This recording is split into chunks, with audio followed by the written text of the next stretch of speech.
Alors le Covid long, justement, ça pose problème parce que c'est une pathologie, entre guillemets, qui est méconnue par le grand public et par les médecins. On ne sait pas quoi faire. Il y a une myriade, une kyrielle de symptômes. Ça touche tous les organes, tous les systèmes. Et puis on est complètement dérouté parce qu'on va vers des examens complémentaires coûteux, invasifs. Et à la fin, bien sûr, on n'a rien du tout, on n'a rien à se mettre sous la dent. Et le malade va faire dans l'errance médicale, il va aller d'un médecin à un autre, il va multiplier les explorations.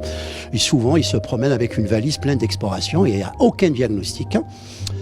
Et là, moi, j'ai attiré l'attention des généralistes sur le fait qu'il y a des recommandations, si on peut les appeler recommandations. On les appelle des réponses rapides qui ont été élaborées par la Haute Autorité de Santé, qui permettent aux généralistes d'approcher bien sûr ces symptômes, d'éviter de tomber dans l'excès de demande d'examen complémentaire. Et puis, en plus de l'approche diagnostique, il y a l'approche thérapeutique. Alors parmi les six, c'est surtout la fatigue. Ça veut dire en post-Covid, le malade il va traîner une fatigue harassante, fatigante. C'est une fatigue qui va impacter la qualité de vie, impacter bien sûr le relationnel, impacter la scolarité si c'est un enfant, la profession si c'est un adulte.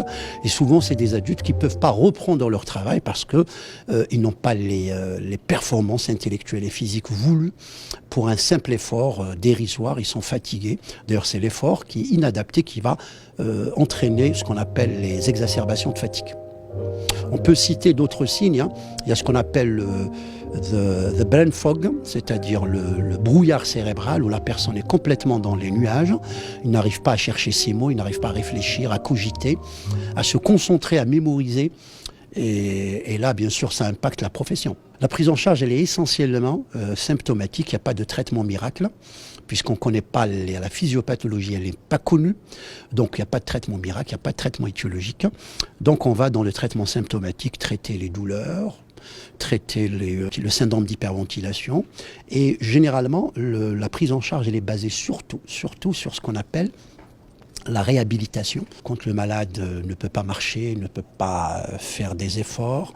Et puis, elle va porter aussi sur ce qu'on appelle les troubles olfactifs, les troubles du goût.